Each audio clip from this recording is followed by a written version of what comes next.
Welcome to China in Focus. I'm Tiffany Meyer. Our top story, a deadly suspected gas explosion rocks a city near Beijing, leaving a building in ruins. More on the casualties, plus footage from the horrific moment. I heard a slam at the door and the bed was shaking.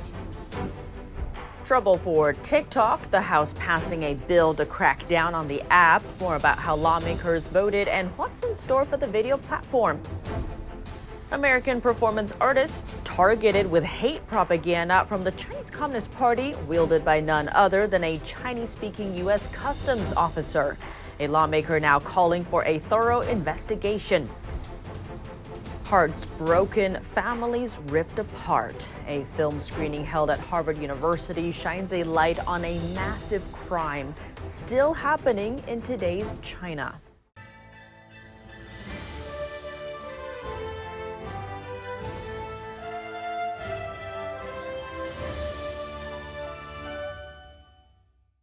A deadly explosion ripping through buildings in northern China Wednesday. The explosion site just 1 hour from China's capital city, Beijing. Official data from the Chinese regime says the powerful blast killed 2 and injured 26. Taking into account the regime's history of covering up disaster casualties, the true death toll remains unclear. Here's the story. This is the moment a restaurant in northern China exploded, caught on dashcam video by a car driving nearby. Footage online shows a large fireball exploding from the site and debris blowing out onto the street, seen hitting this woman and knocking her over. It was not immediately clear if she was injured from the impact. The deadly blast ripped facades off buildings and damaged cars nearby. Local residents said they heard a loud bang at around 8 a.m. I heard a slam at the door and the bed was shaking. I thought it was an earthquake, and then I found out it was a blast. Who would dare come up to take a look? The smoke was extremely heavy. Very quickly, the firefighters came. The fire was pretty huge. Another explosion took place at around 9 a.m. The explosion happened at a shop selling fried chicken, and officials say a suspected gas leak triggered the incident. The fire was put out and local residents were evacuated. A reporter with China's state-controlled television was interrupted by authorities while doing a live shot at the scene. Another 3 reporters were seen getting pushed around by a dozen police officers. The deadly blast marks the 3rd explosion in the region in the last 3 years. The blasts killed at least 4 and injured dozens more. China has seen multiple fire accidents and explosions in recent years. Reports hinted that corruption and poor state supervision are to blame. This January, dozens died after a fire broke out in southern Jiangxi. A school dorm in northern Henan also caught fire, killing 13. And just last month, a residential compound in southern Nanjing went up in flames, killing 15. What's more, a number of explosions inside mines and factories have hit regions like Anhui, Shanxi, Hubei, and Hunan. The total death tolls from those accidents remain unclear. A bill that could see TikTok banned in the U.S. getting the seal of approval from lawmakers in the House. The measure offers the Chinese-owned social media platform a choice: separate from its Beijing-based parent in the next half year or be ousted from U.S. app stores. On this vote, the yeas are 352, the nays are 65. 1 present, 2/3 being in the affirmative. The rules are suspended, the bill is passed, and without the objection, the motion to reconsider is laid on the table. The bill is called the Protecting Americans from Foreign Adversary-Controlled Applications app. It gives TikTok's Chinese parent company ByteDance roughly 5 months to divest from the app. Otherwise, TikTok would be banned from U.S. app stores. The bill passed with overwhelming bipartisan support. Just 15 Republicans and 50 Democrats voted against it. Those who did span the whole political spectrum, from Representatives Marjorie Taylor Greene and Thomas Massie to Alexandria Ocasio-Cortez and Pramila Jayapal. President Biden said he will sign the bill if it makes it to his desk. But first, it faces an uncertain future in the Senate. Senate Majority Leader Chuck Schumer hasn't committed to holding a vote on it. TikTok reacted to the passage of the bill, saying, quote, "We are hopeful that the Senate will consider the facts, listen to their constituents, and realize the impact on the economy." The Chinese Communist Party lashed out at Washington over the bill, saying that banning TikTok will, quote, "inevitably come back to bite the United States." Beijing released the statement just a few hours ahead of the House vote. To discuss more about the House's quick passage of the TikTok bill, NTD's Steve Lance sat down with Steve Coonen, former senior foreign affairs advisor at the Defense Technology Security Administration. Steve Coonen, thank you so much for joining. Steve, thanks for having me. I appreciate it. Of course, Steve. The House of Representatives voting today 352 to 65 on legislation that could lead to a nationwide ban on TikTok if it does not separate from its parent company ByteDance, which it won't. TikTok blasted the House and said that it will turn its focus now onto the Senate. Lucky senators here. China's foreign ministry called it an act of bullying ahead of the vote. How much pressure would you say now is on Senate Majority Leader Chuck Schumer and Minority Leader Mitch McConnell?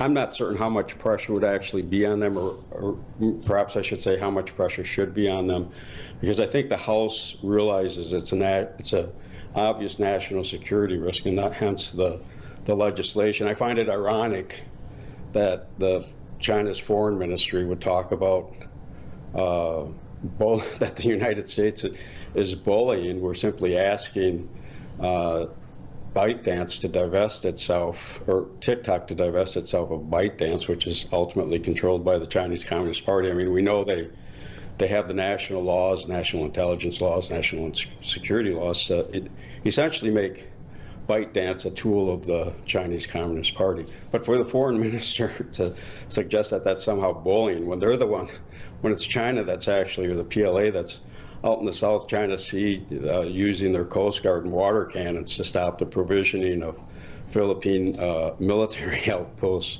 or ramming other nations, smaller nations' ships out there. I just find that somewhat ironic. Could you sort of break it down and describe to us how TikTok actually poses this national security threat to the United States?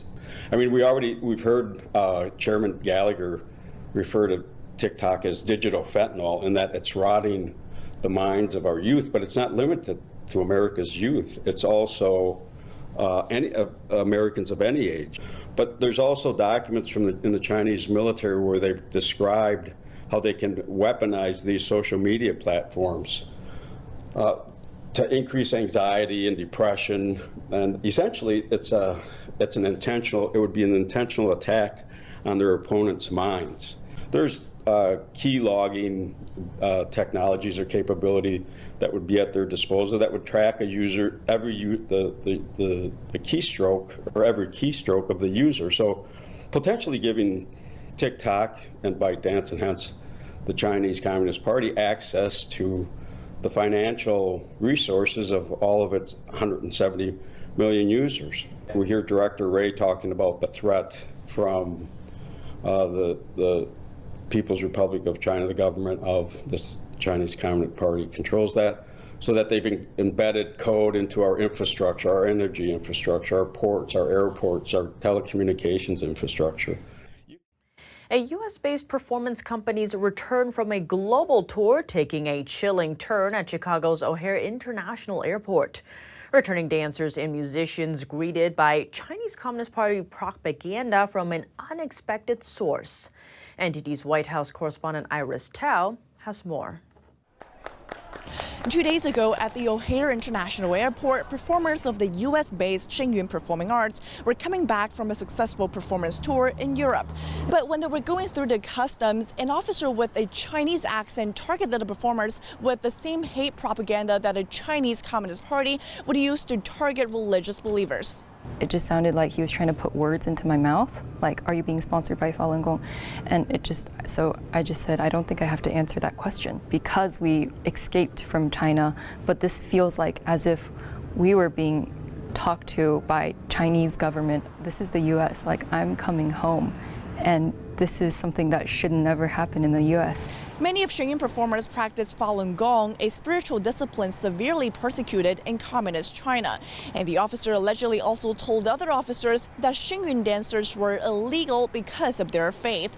That questioning came despite all of the performers holding either U.S. citizenship or legal visas. In a statement, a CBP spokesperson says CBP strictly prohibits profiling on the basis of race or religion, and that CBP does not tolerate actions that are inconsistent with our core values. And Congressman Ryan Babin, meanwhile, calling for a thorough investigation, saying in a statement that we should never allow the PRC, one of the most repressive countries on the planet, to have influence over our federal government. An immigration lawyer told NTD that the U.S. government needs to strengthen background checks of its officers. Because you can imagine lots of examples where the government of China would do well for itself to plant people within the U.S. government, asylum officers, U.S. CIS officers, any position within the government. The Falun Gong is one group that certainly has been targeted over the years within the United States, and it's important for the U.S. government to be aware about that and to try to actively prevent such threats. Just last year, the FBI arrested 2 suspected Chinese agents and charged them with attempting to bribe a public official in the scheme targeting Falun Gong in the United States. Reporting in Chicago, Illinois, Iris Tao, NTD News. A film screening at Harvard shining a spotlight on a brutal crime happening in today's China. Called State Organs, the award-winning documentary zooms in on China's forced organ harvesting, the practice of harvesting organs from victims while they're still alive. Here's a clip of the trailer. 我对面的医生让我去取眼球，当我望向他时，我看到他十分恐惧的眼，他的眼皮还在动，他是活的。 My sister loved singing and danced well. My sister was kidnapped by police.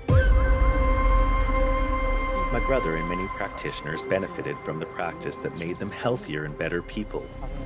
He said he would contact me again, but I never received any call from him. The screening was held by 3 student organizations at Harvard. One attendee said more people need to watch the film because it touches on the issue of humanity. I think this really has to be stopped. It's a genocide. This is not just a one single occasion.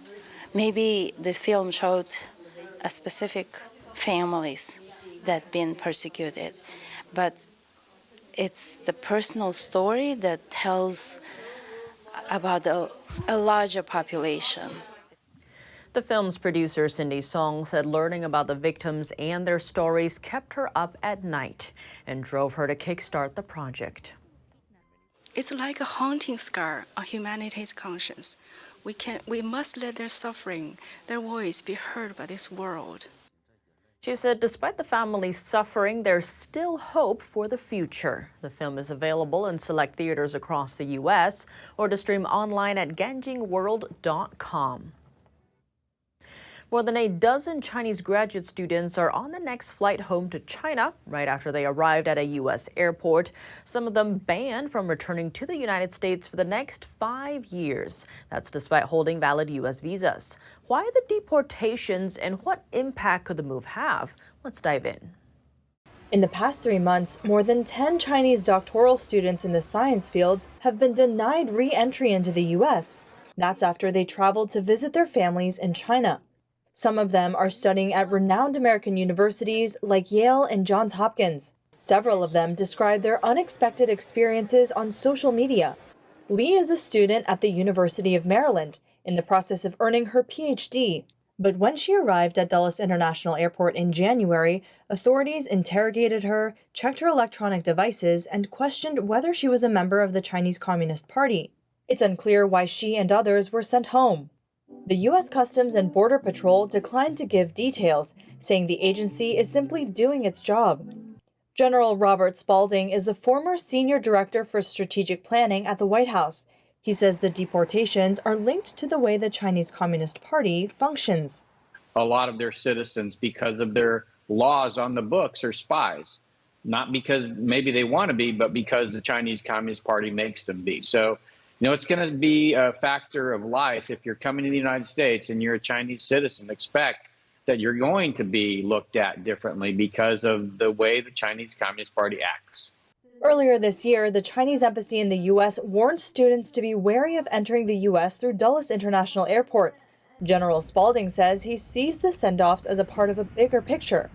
When I was the defense attaché in Beijing, we had service members who were basically transiting China to go to Japan for their duty station, and they were taken off the plane and harassed by the Beijing authorities. So really, I have no sympathy for China or their students. I mean, they've been harassing our citizens for a long time. The issue ties into a Trump-era policy. It bans Chinese students with military ties from getting student visas over concerns that Beijing could use them to steal sensitive technology. Under the directive, about 2,000 Chinese scholars were denied entry in 2021. That number jumped to more than 1,700 in 2022. That's all for today's China in Focus on YouTube. We're now sharing a shortened version of our program here after being demonetized for 3 years. If you'd like to support us, consider donating.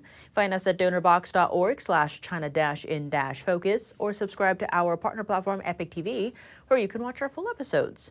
Here's what to look out for in our second half. Is China playing fair in global trade? A group of U.S. labor unions says no, and they want President Biden to do something about it. That's as the regime offers up huge incentives to its own shipbuilders. The U.S. Army is joining the Philippines on a new project. Soon they'll break ground on a vital port facility on a Philippine island near Taiwan. The announcement comes as Beijing watches closely. And Morgan Stanley is letting go of about 9% of its staff in China. More on the American Investment Bank's workforce decision after the break here on China in Focus. Thanks for watching China in Focus. I'm Tiffany Meyer. See you tomorrow.